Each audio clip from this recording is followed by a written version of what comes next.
vamos a presentar el tema de la oralidad. Estos son los componentes del grupo, tema de la oralidad. Inicialmente realizaremos una explicación sobre qué es la oralidad, diferenciando unos conceptos básicos muy importantes y poco considerados o poco comprendidos. Posteriormente señalaremos las características principales de la oralidad, luego el efecto que tiene en las sociedades la oralidad, los sistemas de discurso según el autor Nencioni y por último enfrentaremos la oralidad y la escritura. En cuanto a qué es la oralidad, debemos saber que es un sistema simbólico de expresión considerado característico de nuestra especie, puesto que somos nosotros los únicos capaces de expresarnos a través del lenguaje. Y además la forma más natural de comunicación, puesto que viene primero y es innato a nosotros. Dentro de la comunicación oral siempre necesitamos de un transmisor y un emisor, un transmisor y un destinatario o destinatarios dentro de un contexto. El transmisor lo que hará será, a través del lenguaje, reproducir un mensaje que le llegará al destinatario.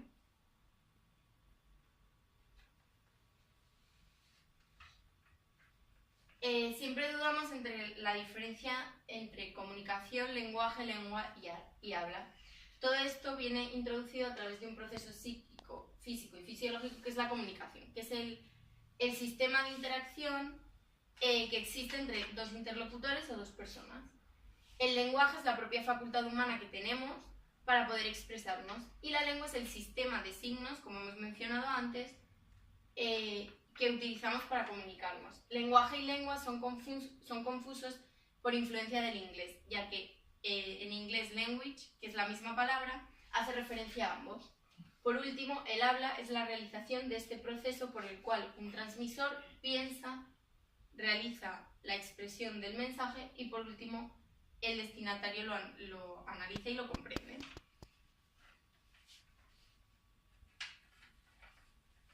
Dentro de las características principales hacemos relación con los artículos de Daniel Casani, en los que explica que el lenguaje oral y el escrito se diferencian en las características contextuales que agrupan todo lo que es el contexto, es decir, el espacio y tiempo en el que se realiza la comunicación y la relación que existe entre los interlocutores. Y por otra parte, las características textuales, que hacen referencia a la estructura profunda de un texto, es decir, al propio mensaje. En las características contextuales señalamos inicialmente la espontaneidad. Se trata de espontáneo porque una vez lo has dicho ya no lo puedes borrar. Sí que es verdad que a través de diferentes expresiones puedes rectificar el mensaje. Sin embargo, jamás vas a poder borrar lo que ya has dicho. Además, el emisor realiza el mensaje y el receptor está obligado a comprenderlo en el mismo momento en el que lo recibe. Además, se utilizan mucho los códigos verbales, es decir, el paralenguaje. El paralenguaje no solo agrupa desde los gestos y la mímica y los movimientos, sino que también agrupa el tono de voz o las expresiones usadas por el emisor. Por último, se dice que hay un intercambio durante la propia emisión del texto, puesto que no solo es en muchos casos donde el emisor, a través de la reacción del receptor, cambia su discurso dependiendo de esta, sino que también se puede decir que las situaciones en las que se realiza la comunicación oral muchas veces agrupan situaciones en las que el emisor y el receptor van cambiando, puesto que se discurre sobre un tema común. Y por otro lado tenemos las características textuales. Estas hacen referencia a la adecuación, coherencia, cohesión y gramática. Así decimos que los textos orales tienen un bajo grado de formalidad, puesto que se les suele dar usos privados o temas cotidianos. Es decir, yo no hablo de la misma manera que escribo, puesto que por lo general, siempre generalizando, es verdad, suelo hablar con mis amigos, hablo de temas cotidianos, temas en los que no necesito utilizar un vocabulario formal o un vocabulario más complejo. Las estructuras son abiertas puesto que, ya que existe interacción, como hemos mencionado antes, si la estructura fuese cerrada no se permitirían estas modificaciones realizadas por ambos interlocutores.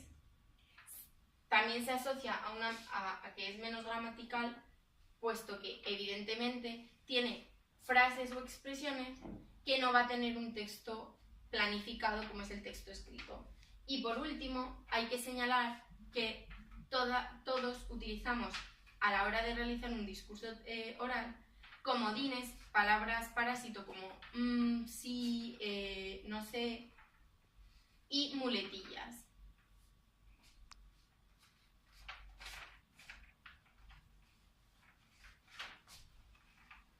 Tras las características textuales vamos a señalar las sociedades. Hoy en día es mucho más difícil encontrar una cultura únicamente oral. Las culturas únicamente orales se basan en la transmisión de información de generación en generación a través de vías tradicionales. Las culturas alfabetizadas, por otra parte, simplemente se basan en una mentalidad de almacenamiento, es decir, buscan almacenar la mayor cantidad de información posible para que dure infinita.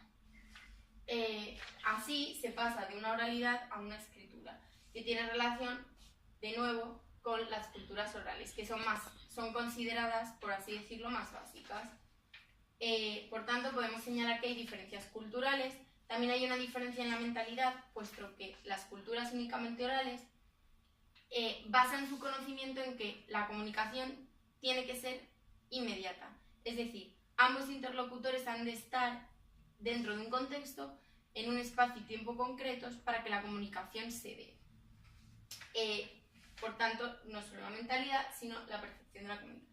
Además, para poder recordar aquello que se les ha dicho, como no tienen manera de plasmarlo en un papel o en un soporte físico, utilizan normas mnemotécnicas que les permiten recordar todo aquello que se les ha dicho. Además, todo esto afecta a una diferencia de pensamiento, puesto que muchas veces las civilizaciones alfabetizadas simplemente buscan almacenarlo, no buscan entenderlo o comprenderlo como las culturas orales. Para entender hoy en día cómo se ha pasado de la oralidad a la escritura, tenemos dos teorías muy diferentes. Inicialmente la teoría de la gran línea divisoria, que señala que las culturas orales tienen una mentalidad no solo diferente, sino también inferior, puesto que la escritura nos ha permitido dar un gran salto cualitativo, dotándonos de procedimientos y aumentando nuestras capacidades cognitivas. Así, según esta teoría, nos volvemos más reflexivos con textos más complejos y estructurados. Por otra parte, tenemos la teoría de la continuidad. Esta señala o niega la superioridad de la escritura y defiende que se trata de medios comunicativos equivalentes.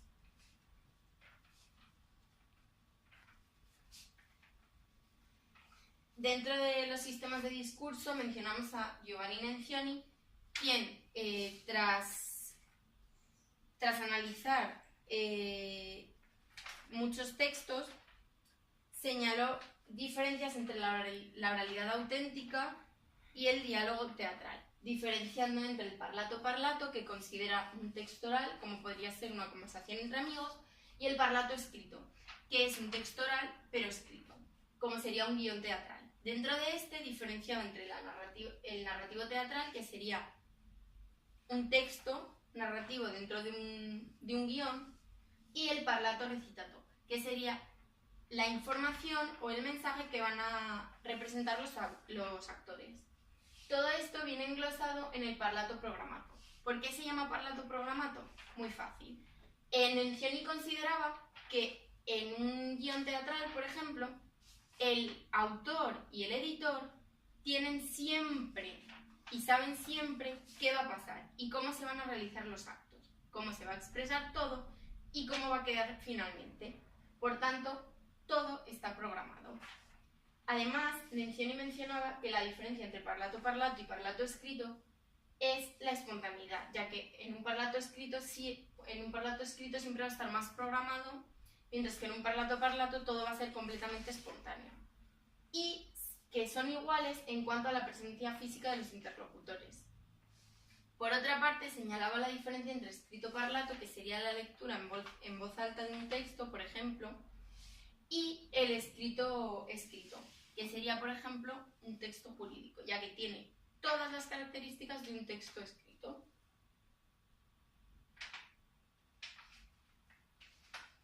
Por último, vamos a enfrentar escritura y oralidad. En esta tabla que vamos a ver ahora mismo,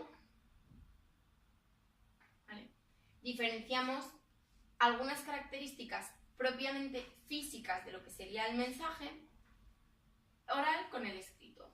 Por una parte, el canal se diferencia en que el oral es auditivo mientras que el escrito es visual, utilizando materia fónica o materia gráfica en cuanto a letra, papel, etc. La comunicación, en muchos casos la oral es no verbal, mientras que en los textos escritos, para dotarles de una mayor flexibilidad, por así decirlo, se utilizan recursos tipográficos. Además, los textos orales vienen asociados a la gramaticalidad, mientras que el texto escrito, por ser considerado más complejo, se asocia con la gramaticalidad.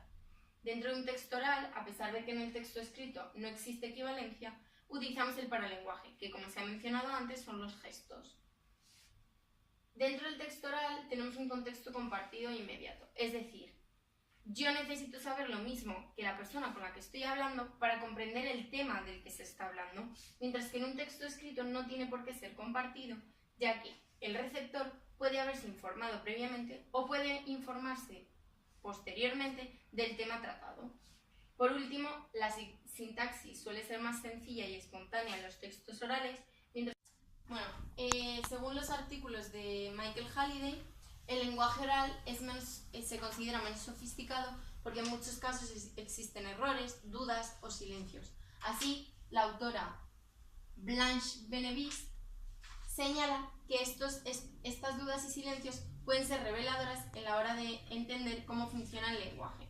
Además, dentro del capítulo 7 de uno de los libros del autor Halliday, señala 3 parámetros para medir los textos, según la forma, el medio o la función. Por otra parte, se señala que los textos son bidireccionales, puesto que en ambos casos, no solo en los textos orales se necesita una interacción por parte de los interlocutores, sino que además los textos escritos permiten el movimiento a lo largo de todo el texto mientras estás leyendo. Además, el lenguaje oral no es menos estructurado, puesto que simplemente tiene una estructura diferente. Además, son 2 formas distintas, como ya hemos mencionado, son 2 formas distintas de expresarse. Y no son comparables, puesto que no puedes considerar que el texto oral, por el hecho de tener unas características diferentes, sea menos complejo, o sea, completamente erróneo o menos sofisticado, simplemente por tener esas características y no las que guarda en equivalencia con un texto escrito. Y ya hemos terminado.